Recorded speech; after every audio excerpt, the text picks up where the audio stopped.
16 अप्रैल बरोज मंगल मुत्तहिदा अरब अमारात में होने वाली तूफानी बारिशों को 48 घंटे बीत चुके हैं। इन 48 घंटों के बाद की क्या सूरत हाल है, बहाली के काम कहां तक पहुंचे।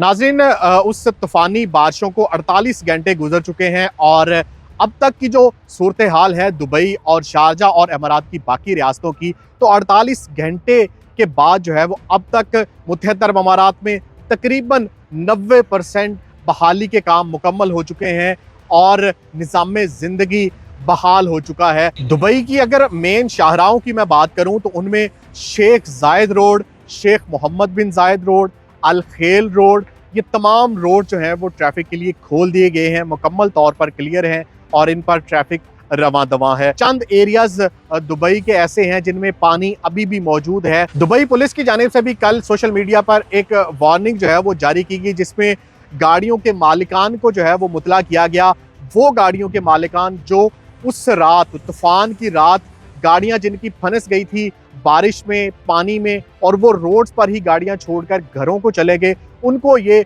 इतला दी गई कि वो जल्द से जल्द उन गाड़ियों को रिकवरीज के जरिए वहां से रीलोकेट करें, गैराजेस पे ले जाएं या अपनी स्पेसिफिक पर्सनल पार्किंग में जो है वो उन गाड़ियों को ले जाएं, ताकि उन गाड़ियों की वजह से जो रोड्स ब्लॉक हैं उन रोड्स को क्लियर किया जाए। शेख जायद रोड से हमने रात एक ये वीडियो भी देखी जिसमें आप देख सकते हैं कि ट्रक्स पर कुछ गाड़ियां लोड हैं और 50 से ज्यादा ये ट्रक शेख जायद रोड से मार्च करते हुए गुजर रहे हैं। शेख जायद रोड पर मौजूद तमाम गाड़ियों को क्लियर करने के बाद शेख जायद रोड को ट्रैफिक के लिए खोल दिया गया है। और आज हमने देखा कि शारजा की मुख्तलिफ शाहराहों पर भी जो गाड़ियां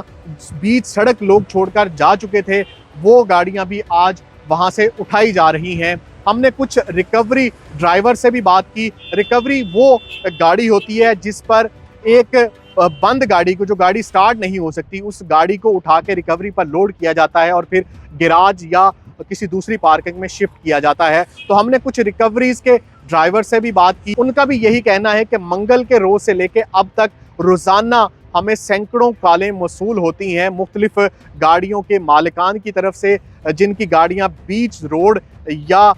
उन एरियाज में गाड़ियां उनकी पार्क हैं जहां पे पानी अभी भी मौजूद है, वो गाड़ियां वहां से उठाना चाहते हैं। तो रोज़ाना की बुनियाद पर ये रिकवरी ड्राइवर जो है वो तकरीबन कोई 30 गाड़ियां उठाता है, कोई 50 गाड़ियां उठाता है। इवन कि एक हमने रिकवरी ड्राइवर से बात की जिसका ये कहना है तो उसने एक दिन में 70 के करीब जो है वो गाड़ियां मुख्तलिफ एरिया से जो है वो उठाई हैं। और गैराजेस की अगर बात करें तो शारजा हो, दुबई हो, मुख्तलिफ एरियाज़ में जो गैराजेस मौजूद हैं वो गैराजेस फुल हैं। और मुख्तलिफ गैराजेस ऑनर से हमने बात की, मुख्तलिफ गैराजेस हमने विज़िट किए, तो वो गाड़ियों से मुकम्मल तौर पर भर चुके हैं और गैराजेस मालिकान की जानिब से ये कहा जा रहा है कि हम मज़ीद गाड़ियाँ जो हैं वो लेने से इनकार कर रहे हैं। उसकी वजह ये है कि हमारे गैराज की जो स्पेसिफिक पार्किंग है वो फुल हो चुकी है और हमारे पास इतना वक्त नहीं है कि हम मज़ीद गाड़ियों को जो है वो यहाँ पे पार्क कर सकें या उनको सही कर सकें। और मुख्तलिफ एरियाज़ में हमने ये भी देखा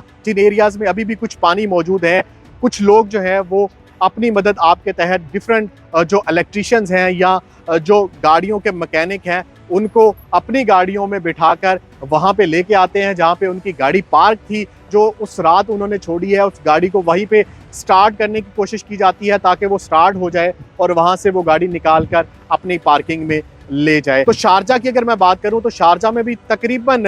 80-85% जो मेन शाहराएं हैं वो ट्रैफिक के लिए खोल दी गई हैं। कुछ एरियाज शारजा के ऐसे हैं जहाँ पे अभी भी आज सुबह तक भी पानी खड़ा था, जिनमें लिबर्टी सिग्नल है, किंग अब्दुल अजीज स्ट्रीट है, उसके कुछ एरियाज में पानी मौजूद है, किंग फैसल स्ट्रीट है जिसके अभी तक कुछ एरियाज में पानी मौजूद है, अबू शगारा एरिया, अल कासमिया एरिया, जमाल अब्दुल नासर स्ट्रीट और अल मजाज एरिया, ये एरियाज हैं जिनमें अभी भी पानी मौजूद है। शारजा का मवेला एरिया है जहाँ पे अभी भी कुछ एरियाज़ में जो नशेबी एरियाज़ हैं उनमें पानी अभी भी मौजूद है। लेकिन शारजा म्यूनसिपैलिटी हो, शारजा पुलिस हो या शारजा हुकूमत के मुतलका अदारे अभी भी मुकम्मल तौर पर काम में मसरूफ़ हैं और दिन रात मेहनत कर रहे हैं ताकि इन एरियाज़ को भी जल्द से जल्द क्लियर किया जा सके। तूफ़ान इतना बड़ा था, 75 साल की तारीख में पहली दफ़ा मुत्तहिदा अरब अमारात में इतना बड़ा तूफ़ान आया और इतनी ज़्यादा बारिश हुई। लेकिन सलाम पेश करना चाहूँगा उन तमाम मुतलका अदारों ने, जिन्होंने 48 घंटे दिन रात मेहनत करके शारजा हो, दुबई हो, अजमान हो, अबू धाबी हो, रासुल खैमा हो, पूरे मुत्तहदा अरब अमारात में उन मुतलका अदारों ने दिन रात काम किया। उन वर्कर्स को सलाम जिन्होंने दिन रात काम करके आज आप देख सकते हैं कि पहले ये रोड किस तरह पानी से भरे हुए थे, तालाब का मंजर पेश कर रहे थे, लेकिन आज जब मैं शारजा से दुबई गया, अजमान गया, मुख्तलिफ शाहराहों पे मैंने सफ़र किया, तो आज आप अपनी स्क्रीन पर फुटेज में देख रहे हैं कि ये रोड बिल्कुल क्लियर है और ट्रैफिक इन पर रवा दवा है। और आज हुकूमत की जानिब से भी ये ऐलान किया गया है कि वो प्राइवेट या इंडिविजुअल लोग जिन्होंने उस तूफ़ानी रात, मंगल की रात और मंगल के रोज़ इंडिविजुअल तौर पर लोगों की मदद की, लोगों को एवैक्यूएट किया और जगह जगह जाके मुख्तलिफ तरीके से अपनी मदद आपके तहत काम किया, उन लोगों को अवार्ड देने का जो है वो ऐलान किया है। अगर मैं दुबई इंटरनेशनल एयरपोर्ट की बात करूं तो दुबई इंटरनेशनल एयरपोर्ट का जो फ़्लाइट ऑपरेशन है वो जुज़वी तौर पर जो है वो काम कर रहा है। एमिरेट्स एयरलाइन की मैं बात करूं तो एमिरेट्स एयरलाइन की जानिब से भी आज एक प्रेस रिलीज जारी की गई, जिसमें ये कहा गया कि दुबई एयरपोर्ट पर जो आने वाली फ़्लाइट्स हैं वो अभी भी डिले हैं। कम तादाद में एयरपोर्ट पर फ़्लाइट्स को एक्सेप्ट किया जा रहा है, लेकिन दुबई एयरपोर्ट से एमिरेट्स एयरलाइन की डिपार्चर जो फ़्लाइटें हैं, यानी कि जो जाने वाली फ़्लाइटें हैं, वो मुकम्मल तौर पर शेड्यूल पर जो है वो जा रही हैं। और एमिरेट्स एयरलाइन की प्रेस रिलीज़ में ये भी कहा गया कि एयरपोर्ट आने से पहले आप अपनी टिकट कंफर्म कर लें, आप अपने ट्रैवल एजेंट या एयरलाइन की मुतलका हेल्पलाइन पर रब्ता करके अपनी टिकट कंफर्म करने के बाद ही दुबई एयरपोर्ट पर पहुंचे, क्योंकि अभी तक दुबई एयरपोर्ट पर सैकड़ों मुसाफिर जो हैं वो मौजूद हैं। और जो दुबई एयरपोर्ट पर मुसाफिर मौजूद हैं, जो कहीं से ट्रांजिट करके आए हैं या मुत्तहदा अरब अमारात के अंदर से दुबई एयरपोर्ट पर पहुंचे हैं, उनको सबसे पहले ज़्यादा से ज़्यादा कोशिश की जा रही है कि वहाँ से निकाल कर उनके जो फाइनल डेस्टिनेशन है उस तक पहुँचाया जा सके। जैसे मैंने कल भी अपने ब्लॉग में बताया कि सबसे ज़्यादा गाड़ियों का नुकसान हुआ है, और उसके साथ साथ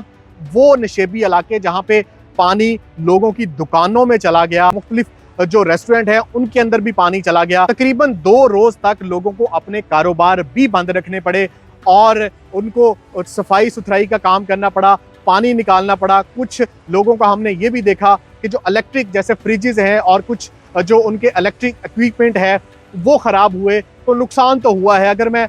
दुबई में डेरा मोबाइल मार्केट की बात करूं तो वहाँ पे जो इलेक्ट्रिक मार्केट है, जहाँ पे मोबाइल शॉप्स हैं, जहाँ पे लैपटॉप शॉप्स हैं, उनके कुछ दुकानों के अंदर भी पानी गया, तो उनको भी नुकसान हुआ। अभी भी मुतलका अदारे जो हैं वो कोशिशें कर रहे हैं ताकि मुकम्मल तौर पर जो सड़कें और जो नशेबी इलाके हैं उनको भी क्लियर किया जा सके। अगले व्लॉग तक के लिए मुझे इजाज़त दें, अपना बहुत ख्याल रखें। अल्लाह हाफिज़।